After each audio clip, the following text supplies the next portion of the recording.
किसी ने बड़े कमाल की बात कही है कि जब हम खुद गलती करते हैं तो हमसे बड़ा कोई और वकील नहीं होता, और जब दूसरा कोई गलती करता है तो हमसे बड़ा कोई जज नहीं होता।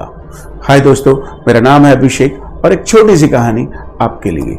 दोस्तों, ये कहानी है एक लड़का लड़की की जो आपस में बहुत प्यार करते थे और एक दूसरे से शादी करना चाहते थे, लेकिन घर वाले राजी नहीं हो रहे थे। शादी के लिए उन्होंने मना कर दिया। वो कुछ दिन उदास रहने लगे, लेकिन अंत में उनके घर वाले मान गए और दोनों की शादी हो गई। दोनों की लव मैरिज हो गई।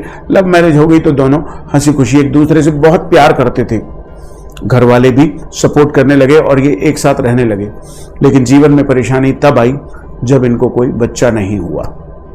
बच्चा नहीं हुआ तो ये दुखी रहने लगे, परेशान रहने लगे। इन्होंने बहुत कोशिशें की, अलग अलग जगहों पर गए, बहुत सारी दवाइयां भी ली, लेकिन बच्चा नहीं हुआ एक दूसरे से। लेकिन फिर भी चूंकि लव मैरिज थी, बहुत प्यार करते थे।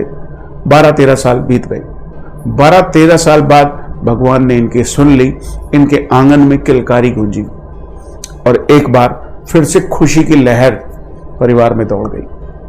अब बच्चा पैदा हुआ और उसे पालने पोसने में दोनों ने कोई कसर नहीं छोड़ी। दोनों ने मिलकर यह सोचा था कि हम इसे जीवन की वो सारी खुशियां देंगे जो हम दे सकते हैं। इस तरीके से वक्त बीतता गया। लड़का 3 साल का हो गया, वो बच्चा 3 साल का हो गया। एक दिन की बात है कि घर में पति बीमार चल रहे थे, उनकी दवाइयां वगैरह भी चल रही थी। तो एक दिन ऑफिस जाते समय उस आदमी ने अपनी पत्नी को आवाज मार के कहा, दरवाजे से ही, सुनो, ये दवा की शीशी उठा के ढक्कन बंद करके कहीं अलग रख देना, कहीं बच्चा ना ले ले, कहीं बेटा ना ले ले और इसे खा ना ले।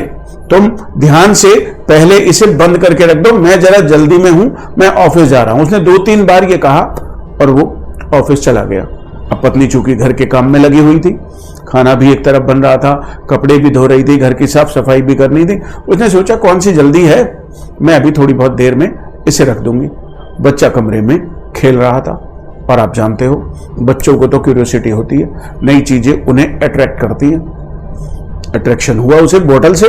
थोड़ी देर बाद में वो बोतल के पास पहुंच गया। उसने बोतल उठा के दवा पी ली। अब दवा चूंकि बड़े लोगों की थी, छोटे से बच्चे ने पी ली तो उसका असर भी बहुत ज्यादा हुआ। बच्चा उस दवा को पीते ही बेहोश हो गया और वो लेट गया। जब वो लेटा तो फिर उसके मुंह से झाग निकलने लगे। थोड़ी देर बाद उसकी मां उस कमरे में आई और देख करके घबरा गई कि ये क्या हुआ। फटाफट से उसकी आंखों से आंसू आने लगे और वो जोर जोर से अपने आप को गुस्सा करने लगी। वो बहुत रोने लगी और अपने आप से कहने लगी, यार मैंने क्या गलती कर दी, मुझे हाथ के हाथ आना चाहिए था और ये दवा की शीशी बंद करके रखनी चाहिए थी। मैंने कितनी बड़ी भूल कर दी, न जाने मेरे बच्चे को अब क्या होगा। उसके मन में अलग अलग तरीके के ख्याल आने लगे, बहुत गंदे गंदे ख्याल आने लगे। सोचने लगी कि यदि इससे कुछ हो गया तो मैं कैसे अपने आप को माफ करूंगी। ये सोचते सोचते उसने एम्बुलेंस को फोन मिला दिया। एम्बुलेंस आ गई, बच्चे को डालकर एम्बुलेंस में हॉस्पिटल जा रही थी। तब भी उसके मन में बहुत खराब से ख्याल आ रहे थे। सोच रही थी कि जब इन्हें पता चलेगा कि मैंने वो दवा की शीशी उठा के नहीं रखी, मैंने कितनी बड़ी गलती कर दी, अपने बच्चे की जान तक की परवाह नहीं की। इससे मेरे बच्चे की जान पर बनाई है, मुझे वो दवा की शीशी उठाकर रखनी ही चाहिए थी, मेरी ये गलती है। और वो हॉस्पिटल में पहुंची, डॉक्टर से बात की, डॉक्टर से लेकर ऑपरेशन थिएटर में गए। ऑपरेशन थिएटर में उसका इलाज चल रहा था, लेकिन वो लेडी अपने मन में बार ही बार ये सोच रही थी कि आज भी ये गलती मेरे से, कितनी बड़ी गलती होगी, जीवन में मैंने कभी इतनी बड़ी गलती नहीं की। अब मुझे अपने पति को तो बताना ही चाहिए। डरते डरते उसने अपने पति को फोन किया और बताने ही लगी। पति ने कहा, तुम चुप रहो, मैं वहां आ रहा हूं। अब वो फिर भी डर रही थी। आधे घंटे बाद पति हॉस्पिटल में आता है और अपनी पत्नी के कंधे पर हाथ रख के बोलता है, आई लव यू डार्लिंग। पत्नी ने बोलना शुरू ही किया था कि उसने कहा, शांत रहो, सब ठीक हो जाएगा, हमारा बच्चा जल्दी ही ठीक हो जाएगा, ईश्वर पर भरोसा रखो, सकारात्मक सोचो, पॉजिटिव सोचो, सब कुछ अच्छा ही होगा। थोड़ी देर बाद डॉक्टर निकल के आए और उन्हें बताया कि अब बच्चा ठीक है, खतरे से बाहर है, 2-3 दिन उसे हॉस्पिटल में रहना पड़ेगा, चिंता की कोई बात नहीं है।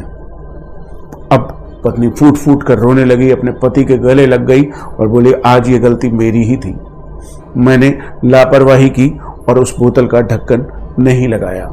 इसी की वजह से बच्चे ने वो दवा पी ली और ये हाल हो गया।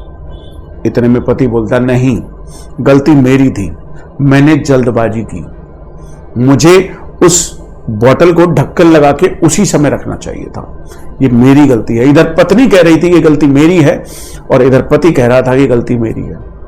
दोस्तों, ये छोटी सी कहानी हमें सिखाती है कि जीवन में ये जो ब्लेम गेम हम खेलते हैं, अपनी गलती नहीं मानते।